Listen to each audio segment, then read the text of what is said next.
चीन और अमेरिका दुनिया की दो बड़ी अर्थव्यवस्थाएं हैं। इन दोनों देशों से ही दुनिया के ज्यादातर देशों की अर्थव्यवस्था जुड़ी है। लेकिन बुरी खबर यह है कि इन्हीं दोनों देशों में आर्थिक संकट का काला बादल मंडरा रहा है। खबर वायरल है और इसकी पुष्टि अर्थशास्त्री भी कर रहे हैं। आखिर कैसे हुआ चीन और अमेरिका का ऐसा हाल, और क्या भविष्य में दोनों आर्थिक संपन्न देश पूंजीवाद के अपने ही बुने जाल में उलझकर पूरी दुनिया को विनाशकारी मंदी दिखाएंगे? जानिए क्यों हुए ऐसे हालात और क्या है भविष्य, इस रिपोर्ट में।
अपने ही बनाए जाल में उलझ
कुछ 28 लाख करोड़ डॉलर का डिफॉल्ट हो चुका है, वो कर्जे वापस नहीं आए हैं। और चीन में कुछ 8 लाख करोड़ डॉलर का डिफॉल्ट हुआ है, वो कर्ज वापस नहीं आए हैं। दरअसल अमेरिकी संसद में 19 अक्टूबर को कर्ज से डूब रही अर्थव्यवस्था को बचाने के लिए एक बड़ा फैसला होने वाला है। अमेरिकी कांग्रेस भविष्य की समस्या से छुटकारा पाने के लिए इमरजेंसी पावर हाथ में लेना चाहती है। अगर इमरजेंसी पावर कांग्रेस के हाथ में आती है तो फिर अमेरिका कर्ज वापसी के लिए दबाव भी बना सकता है या दूसरा कोई रास्ता अपना सकता है। लेकिन ऐसा नहीं होता है तो फिर सुपर पावर अमेरिका की अर्थव्यवस्था को रसातल में जाने से कोई नहीं रोक सकेगा। 19 अक्टूबर को उनके संसद की मीटिंग है कांग्रेस की, और उसमें वो इमरजेंसी पावर हमको दी जाए कि जिसमें अमेरिकन सरकार ज़्यादा के लोन बाजार से लें और ये खर्चा भर के निकाले, ऐसा वो सोच रहे हैं। तो 19 अक्टूबर को क्या होगा ये हमें देखना होगा।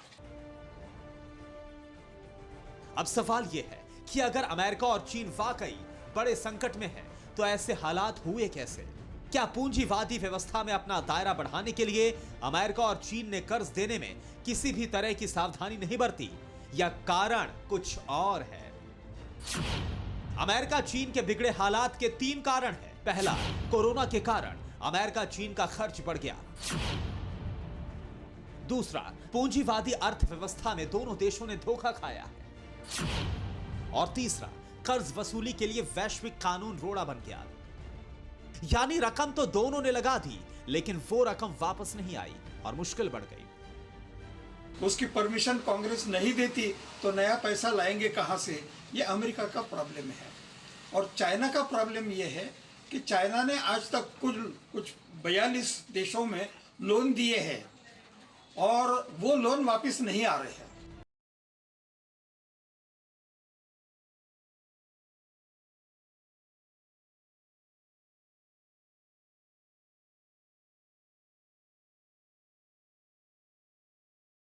जैसे जैसे संबंधों का दायरा है, उसी हिसाब से मंदी फैलकर वैश्विक मंदी बन गई।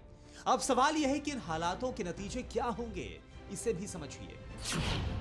दावे के तहत पूंजी के अभाव में यूएस चीन के खर्च में कटौती होगी। पूंजी की कमी से उद्योग बंद होंगे तो बेरोजगारी बढ़ेगी। आम लोगों की आय घटेगी तो मंदी और ज्यादा बढ़ेगी। और दावा किया जा रहा है कि अमेरिका चीन के इन हालातों का असर भारत में भी पड़ेगा। इसलिए भारत को इन आंकड़ों से सबक लेना होगा।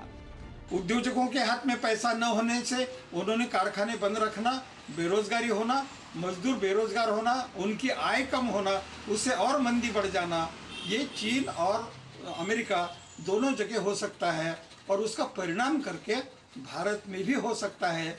इसलिए आज के जो ये आंकड़े आए हैं और ये जो बातमी आई है, ये हम सबके लिए एक चेतावनी है।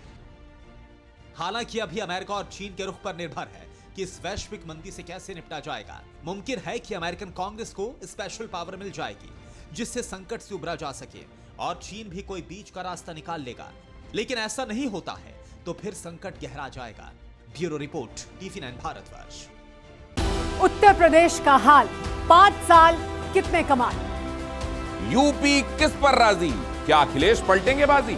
किसान का चेहरा क्या सिर्फ चुनावी मोहरा? ब्राह्मण शंख बजाएगा, किसको कुर्सी दिलाएगा?